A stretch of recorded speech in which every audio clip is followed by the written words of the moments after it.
हाँ जी। तो जाइए, आप जाइए ना जी, लगा दीजिए। नहीं लगा, छोड़ दीजिए, हम लगा देंगे। अच्छा ठीक।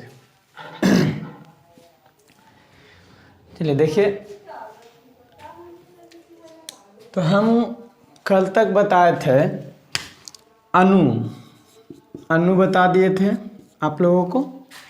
अणु पदार्थ का वह छोटा से छोटा कण है जिसे हम अपनी आँखों से देख सकते हैं।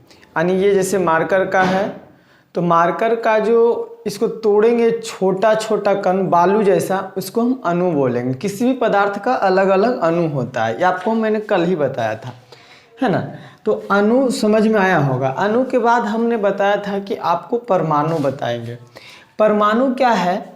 परमाणु जैसे इसी पदार्थ का, कोई भी पदार्थ का, मान लेते हैं ये मेरे पास एक कागज़ का टुकड़ा है नॉर्मली, है ना। ये एक पदार्थ है, मान लेते हैं हम, ये भी एक वस्तु कागज़ का टुकड़ा आपको दिख रहा होगा, है ना। तो यदि हम इसी कागज़ को टुकड़ा को एकदम छोटा से छोटा भाग में तोड़े, इस तरह से, देखिए इस तरह से, ऐसे ऐसे, तो ये एकदम और छोटा तोड़ेंगे तो ये अणु कहलाएगा। जैसे बालू का कण छोटा छोटा। अब यदि हम उसी कण को, जो अणु है, उसको और पीस दें, ऐसा बारीक पीस दें कि वो पाउडर योग हो जाए। पाउडर में जैसे हम लोग फेस में लगाते हैं ना पाउडर, उसमें देखते एकदम स्मूथली होता है, यानी उसमें इतना छोटा कण होता है कि हमें वो पता नहीं चल पाता। यदि हम आपको बोले कि पाउडर का एगो कण लाइए जो हम लोग फेस में यूज करते हैं पाउडर, वो उसका हम कहेंगे एक कण लाइए, तो शायद आपसे नहीं होगा, मुमकिन है। क्यों? क्योंकि पहले वो कोई पदार्थ था, उसको इतना ना पीसा गया, पहले अणु में बदला गया होगा, तोड़ तोड़ के छोटा छोटा पीस किया होगा बालू जैसा, उसके बाद फिर उसको ऐसा ना पीस दिया गया, इतना पीस दिया गया कि वो परमाणु के रूप में बदल गया। तो यहाँ पे भी वही परमाणु का परिभाषा सेम है। किसी भी पदार्थ का अलग अलग परमाणु हो सकता है क्योंकि जैसे मान लें बालू का अगर हम पीसेंगे एकदम महीन बारीक, एकदम पाउडर बनाएंगे, तो उसका परमाणु अलग होगा। यदि हम मार्कर को एकदम महीन पीस देते हैं तो इसका परमाणु अलग। हर एक पदार्थ का परमाणु और अणु अलग अलग होता है, नो डाउट। आगे देखिए, परमाणु क्या है? पदार्थ का वह छोटा से छोटा कण जो स्वतंत्र अवस्था में नहीं पाया जाता, यानी वो एकदम इतना छोटा है कि उसको हम देख नहीं पाते हैं, देख नहीं सकते हैं, लेकिन रासायनिक अभिक्रिया में भाग लेता है। अब बताइए, छोटा ही कण तो भाग लेगा। अगर पाउडर को चावल के पाउडर में मिला देंगे तो पता भी नहीं चल पाएगा कि हाँ जी मिक्स हो गया, रासायनिक अभिक्रिया में भाग लेगा, पता नहीं चल पाएगा। और अणु बोलेंगे कि अणु को भाग पर ये रिएक्शन करवाइए सर, तो अणु रिएक्शन ही नहीं करेगा। जैसे बालू भी छोटा छोटा अणु है। चीनी में नमक मिलाइए, पता चल जाएगा कि चीनी में नमक मिला हुआ है, देख करके ही बता देंगे हम लोग।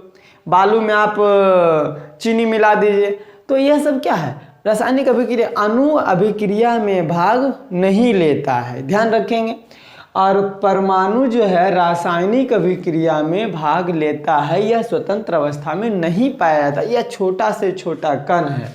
फिर से समझिए, परमाणु क्या है? पदार्थ का वह छोटा से छोटा कण जो स्वतंत्र अवस्था में नहीं पाया जाता है, लेकिन रासायनिक अभिक्रिया में भाग लेता है, उसे परमाणु कहते हैं। नो डाउट, रासायनिक अभिक्रिया में भाग लेता है, एकदम पिसा हुआ रहता है।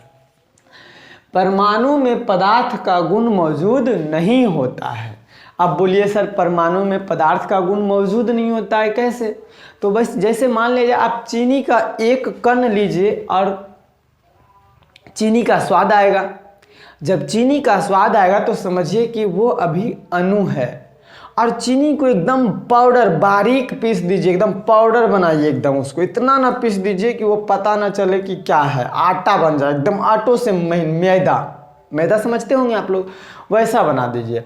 तब क्या होगा कि वहाँ पे मैदा का जो, अब चीनी का जो मैदा बनाए पीस के, उसको मुंह में डालिए, टेस्टलेस हो जाएगा, यानी उसमें टेस्ट नहीं आएगा, स्वाद नहीं आएगा कि मीठा है ये। तो समझ जाएंगे कि ये परमाणु में बदल गया। परमाणु में पदार्थ का गुण मौजूद नहीं होता है। यदि चीनी का परमाणु है तो आप टेस्ट करके बता नहीं सकते हैं, यानी उसका गुण खत्म हो जाता है। बात समझ में आ गया होगा? हाँ जी।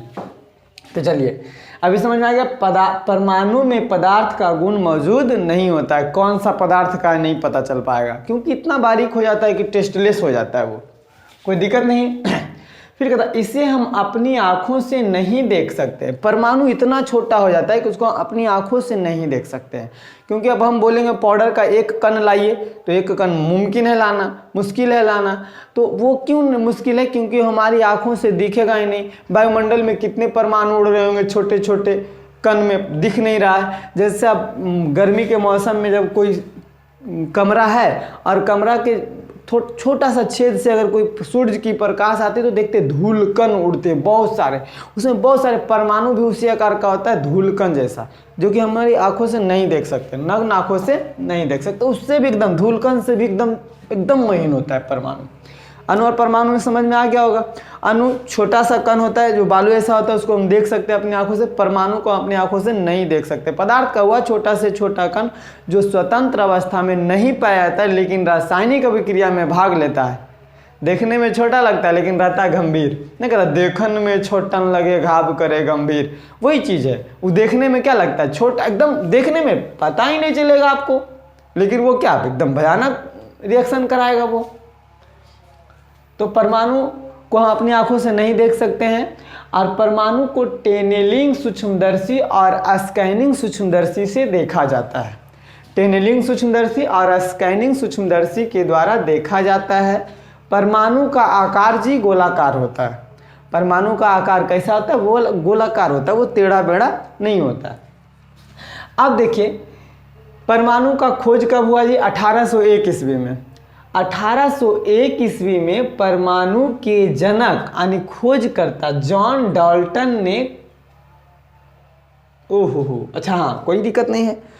तो परमाणु के जनक जो हैं जॉन डाल्टन हैं, ये परमाणु का खोज किए।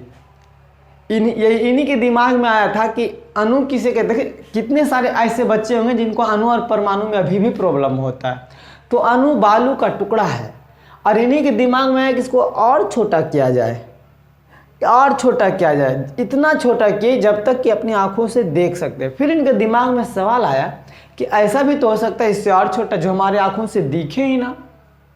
सच में उसको और छोटा किया, इनका आंख गायब हो गया, वो कहाँ चला गया पता नहीं। तब जा करके इन्होंने टेनेलिंग और स्कैनिंग माइक्रोस्कोप का खोज किया था। इन्होंने नहीं किया था, कोई और किया था, बताएंगे आगे चल करके। फिलहाल समझते हैं 1801 ईस्वी में परमाणु के जनक जो परमाणु को खोज किए जॉन डाल्टन ने कहा कि परमाणु अविभाज्य होता है। अब जॉन डाल्टन इतना ना उसको पीस दिए कि अब वह कह दिए कि अब इससे ज़्यादा इसको टुकड़ा नहीं किया जा सकता है। अब कहाँ से इतना टुकड़ा करेगा जी? इतना पाउडर उसको पहले ही बना चुके हैं आप, उसका अब एक कण ढूंढना मुमकिन हो रहा है और उसको टुकड़ा करने की आप बात कर रहे हैं, है गजब बात। तो 1801 ईस्वी में इन्होंने परमाणु के जनक जो जॉन डाल्टन थे, इन्होंने कहा कि परमाणु अविभाज्य है, अब हम इसको नहीं तोड़ सकते। इतना इसको छोटा कर दिए, इतना इसको पीस दिए हैं ना कि अब हम इसको छोटा नहीं कर सकते। फिर भी इनको संतुष्टि नहीं हुआ। किनको? जॉन डाल्टन को। इन्हें लगा कि नहीं अभी और छोटा उसको कर सकते हैं।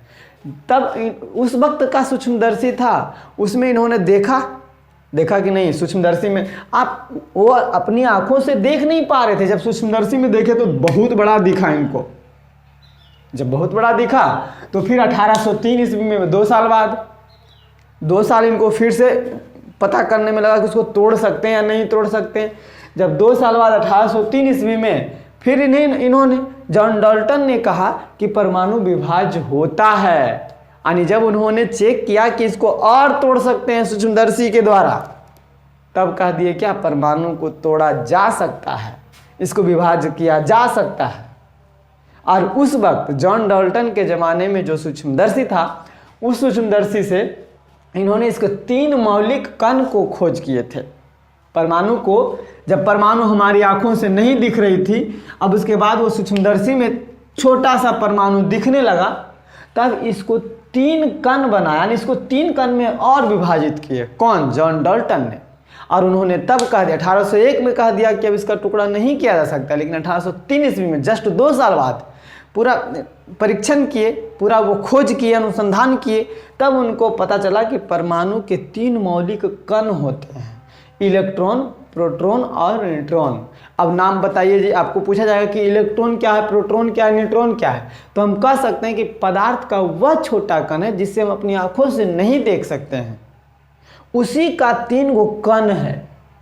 उसी को तोड़ के, जब हम नहीं देख सकते फिर भी उसको तोड़ के 3 गो कण में बांटा गया, यानी 3 भाग में उसको तोड़ा गया। एक का नाम रखा गया इलेक्ट्रॉन, दूसरा का नाम रखा गया प्रोटॉन और तीसरा का नाम रखा गया neutron. Any dot? No dot होना चाहिए जी। तो इन्होंने ही 1803 ईस्वी में जॉन डाल्टन ने कहा कि परमाणु विभाज्य होता है, इसके 3 मौलिक कण होते हैं। पहला जो है इलेक्ट्रॉन है, प्रोटॉन है और न्यूट्रॉन है। नाम रखा, जैसे कि बालू को पीसे तो पाउडर बना। अब पाउडर बनने के बाद उन्होंने देखा कि अब इसको तोड़ नहीं सकते हैं, फिर 2 साल बाद उन्होंने तोड़ा तो 3 गो कण में तोड़ा। अब तीनों का नाम रखा भाई कि एगो का नाम रखना चाहिए इलेक्ट्रॉन, एगो को प्रोटॉन और एगो न्यूट्रॉन। नाम यही रखे, जॉन डाल्टन नाम रखे। ऐसा नहीं कि इलेक्ट्रॉन कहीं से आया है, प्रोटॉन कहीं से, नहीं, नाम रखा गया है। जो 3 गो कण टूटा था वो तीनों का एक एक नाम रखा गया, एक का इलेक्ट्रॉन, दूसरा का प्रोटॉन और तीसरा का न्यूट्रॉन। अब इन तीनों के बारे में समझेंगे कि क्या क्या है। खैर समझिए भी।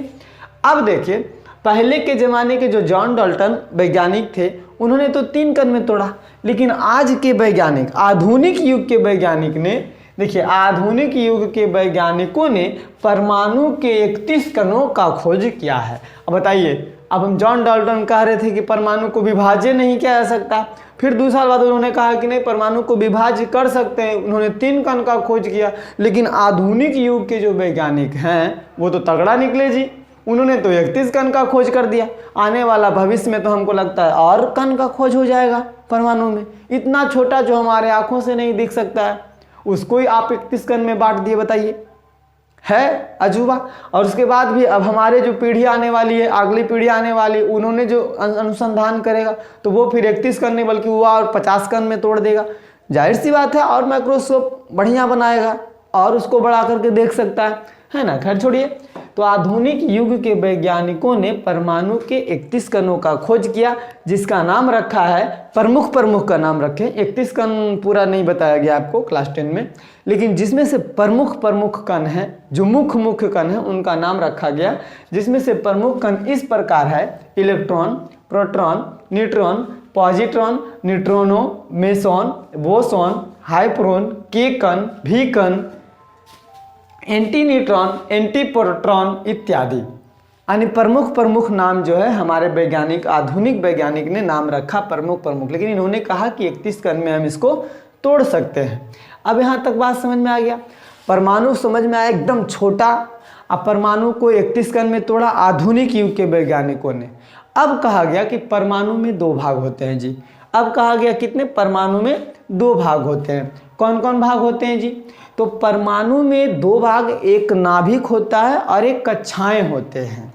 परमाणु में 2 भाग होते हैं, एक नाभिक और एक कक्षाएं। फिलहाल समझाते हैं आगे, इसको आपने नोट कर लिया होगा, है ना, और नहीं तो इसको आप स्क्रीनशॉट लेकर के नोट कर सकते हैं। फिलहाल आगे समझते हैं परमाणु के कितने भाग होते हैं बाबू? 2 भाग।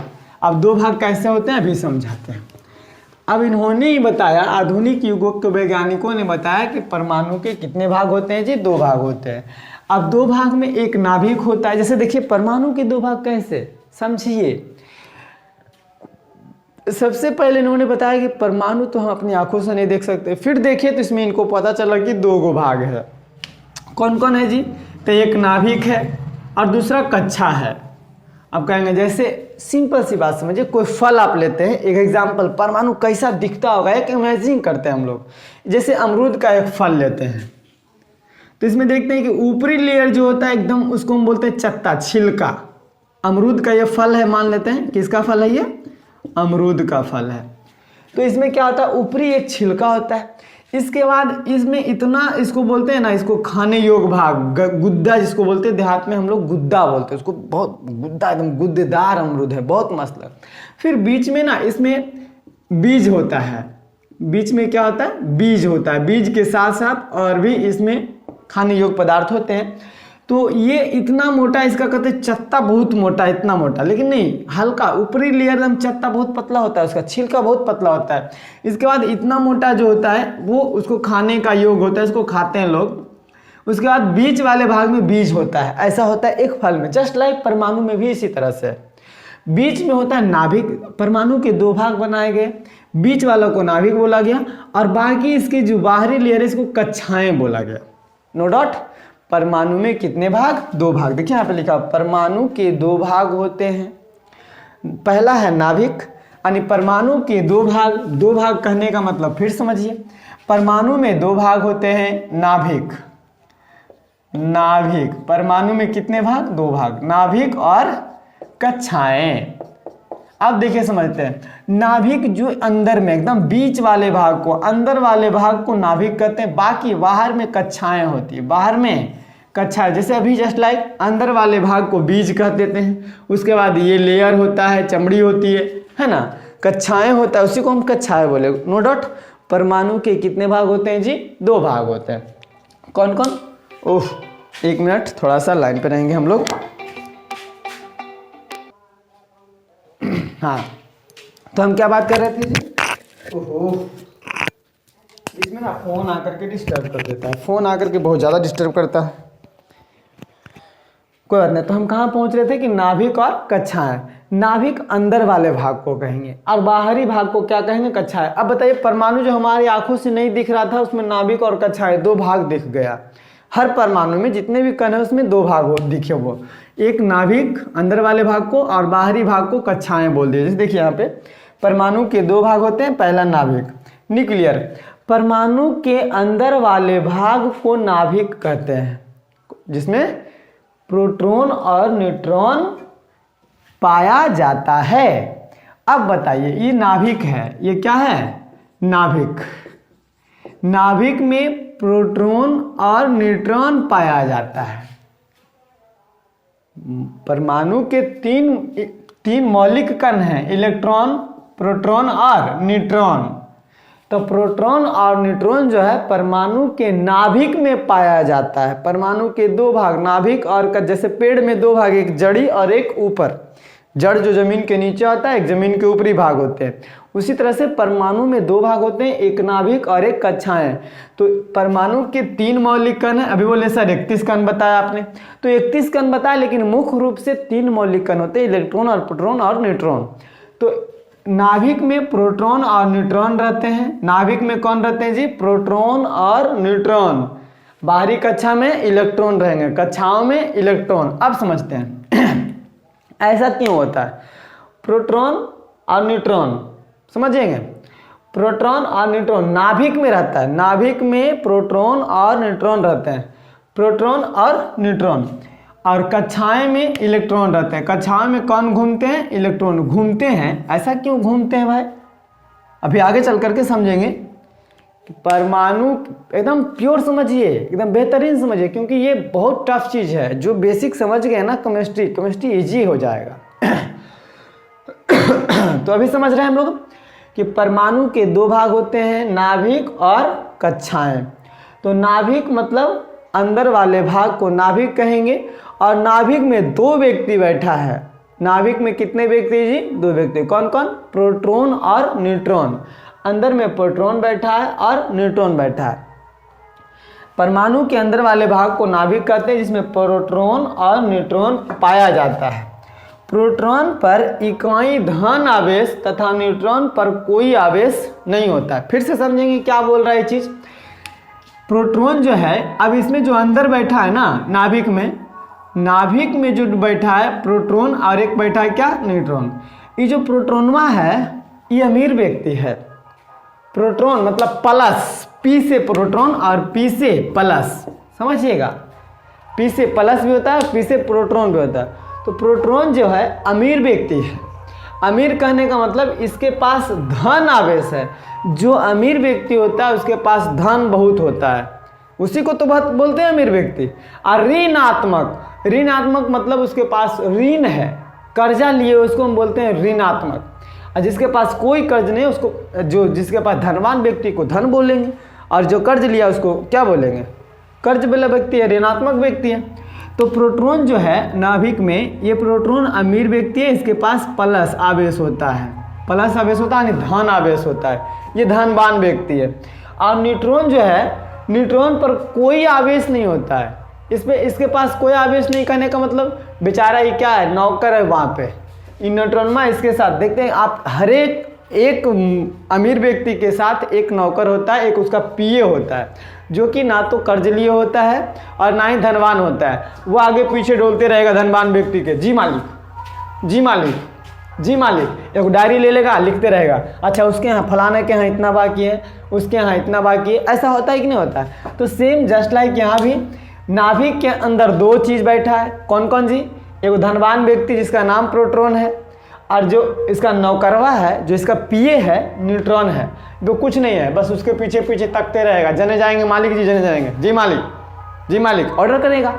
तो यहाँ पे ये न्यूट्रॉन जो है, इस पर कोई आवेश नहीं है, ये न्यूट्रल रहता है, उदासीन रहता है। उदासीन करने का मतलब जिसके पास ना तो पैसा है, ना तो ऋण लिए हुए, ना तो पैसा ही है, यानी बीच में एक ऐसा व्यक्ति होता है जो ना कर्ज लेता है और ना ही उसके पास पैसा होता है, फिर भी खुश होता है, लेकिन उदासीन मतलब मरुआल बैठल, कुछ नहीं है उसके पास, कुछ नहीं है। तो यहाँ पे समझिए, प्रोटॉन पर इकाई धन आवेश, प्रोटॉन धनवान व्यक्ति है, न्यूट्रॉन पर कोई आवेश नहीं होता है, अर्थात न्यूट्रॉन उदासीन होता है, यानी उदास बैठल रहता है, इसके संगे संगे चलते रहता है उदास, यानी एक नौकर की भांति। समझ में आ रहा होगा बात को?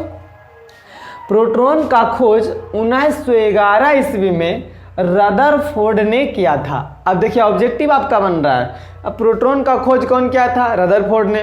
कब किया था? 1911 ईस्वी में। प्रोटॉन का खोज यानी जो धनात्मक व्यक्ति बैठल है, इसका खोज जो है, ये अमीर व्यक्ति का खोज कौन किया था जी? अमीरे व्यक्ति किया है, इसलिए तो इसको अमीर बोला कि इसके पास धन आवेश है।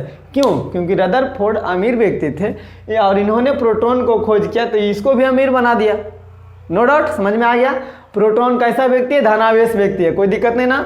न्यूट्रॉन कैसा है? उदासीन है, न्यूट्रॉन के पास कोई चार्ज नहीं, कोई आवेश नहीं है, कोई दिक्कत नहीं ना।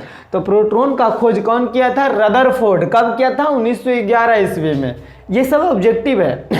तथा 1932 में, देखिए इससे बाद 1911 में, कितना दिन बाद? 1932 में जेम्स चैडविक ने न्यूट्रॉन का खोज किया था। और जेम्स चैडविक जो ऐसा वैज्ञानिक थे, ना तो ये कर्ज लेकर के रखे थे और ना ही इनके पास बहुत सारा धन था, इन्होंने अपना जीवन यापन किसी तरह कर रहे थे। तो प्रोटॉन का खोज रदरफोर्ड ने किए थे, जो कि अमीर व्यक्ति थे, इसलिए धनावेश है। और न्यूट्रॉन का खोज कौन किए थे जी? ये देखिए जेम्स चैडविक ने किए थे। न्यूट्रॉन का खोज किया था, कब किया था? 1932 ईस्वी में। तो ये धनावेश नहीं है, ये उदासीन है। प्रोटॉन धनावेश है, न्यूट्रॉन उदासीन है। नाभिक धन आवेश युक्त होता है। अब कहेंगे सर याद क्या बता रहे हैं, नाभिक धन आवेश युक्त होता है? हाँ, तो नाभिक में दो व्यक्ति बैठा है, कौन कौन? प्रोटॉन और न्यूट्रॉन। इसके पास धन है, इसके पास नहीं है, फिर भी ये धनवान है, पूरे को धनवान, क्योंकि इसी के साथ रह रहा है, नौकर है। अब धनवान व्यक्ति का नौकर भी धनवान रहे या ना रहे, लोग समझते हैं कि अरे धनसेठ आदमी के पास जो रहेगा उसके पास धन के कमी है, नहीं बोलते हैं ऐसा।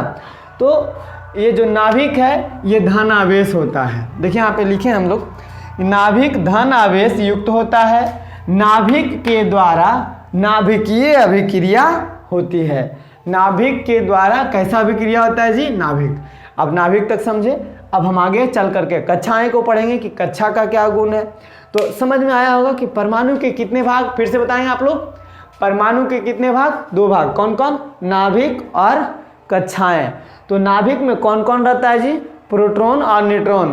प्रोटॉन कैसा है? धनावेश है, यानी इस पर पॉजिटिव चार्ज है। धनावेश। न्यूट्रॉन कैसा है जी? उदासीन है, न्यूट्रॉन के पास कोई चार्ज नहीं है, ना तो ये धनवान है ना ही गरीब है। तो समझ में आ गया होगा प्रोटॉन धनवान। प्रोटॉन का खोज कौन किया जी? यह देखिए रदरफोर्ड। कहाँ गए जी? कहाँ गए जी? रदरफोर्ड कहाँ गए जी? न्यूट्रॉन पर कोई आवेश नहीं होता। देखिए प्रोटॉन का खोज 1911 ईस्वी में रदरफोर्ड ने किया था और ये धनवान व्यक्ति थे, इसलिए प्रोटॉन धनवान है। और न्यूट्रॉन का खोज कौन किए थे? जेम्स चैडविक 1932 ईस्वी में जेम्स चैडविक ने खोज किए थे। उन्होंने अमीर गरीब नहीं था, वो जनरल व्यक्ति थे, नॉर्मल व्यक्ति थे, इसलिए इनको नॉर्मल रखा गया, यानी न्यूट्रल, उदासीन, न्यूट्रल। तो प्रोटॉन कैसा होता है? धनावेश होता है। प्रोटॉन का खोज कौन किए थे? रदरफोर्ड। कब किए थे? 1911 ईस्वी में। ये सब पूरा याद रखिएगा, नहीं याद रखिएगा फंस जाइएगा एग्जाम में, ऑब्जेक्टिव में। न्यूट्रॉन का खोज कब हुआ था? 1932 ईस्वी में। किसने खोज किया था? जेम्स चैडविक ने। नो डाउट नाभिक धनावेश होता है। ये नाभिक, पूरा नाभिक की बात किया जाए तो धनावेश होता है। प्रोटॉन की बात किया जाए धनावेश होता है। अगर स्पेशल न्यूट्रॉन का बात किया जाए ये ऋणावेश होता है। पूरा नाभिक धनावेश होता है। नाभिक के द्वारा नाभिकीय अभिक्रिया होती है। नो डाउट नाभिकीय अभिक्रिया होती है। नाभिक के बारे में यहीं तक। अब आगे चलते हैं हम लोग अभी कक्षा में, कि कक्षाएं क्या है। कक्षा में इलेक्ट्रॉन घूमते हैं। इलेक्ट्रॉन क्या है, इलेक्ट्रॉन कैसे हुआ, सब चीज़ अभी हम लोग समझते हैं। आशा करते हैं यहाँ तक समझ में आया होगा आप लोगों को। अगर समझ में नहीं आया ना तो आप मुझे कमेंट जरूर कीजिए कि सर थोड़ा सा और डिटेल्स चलेंगे, लेकिन उम्मीद नहीं बल्कि पूर्ण विश्वास है कि आपको समझ में आ रहा होगा। और ये जो हम जो बता रहे हैं ये तेज स्टूडेंट के लिए नहीं है, ये बहुमत स्टूडेंट के लिए, बोका स्टूडेंट के लिए। जो बोका विद्यार्थी हैं वही इसको समझ सकते हैं, तेज विद्यार्थी हमारे नहीं समझ पाएंगे हमको। खैर आगे चलते हैं।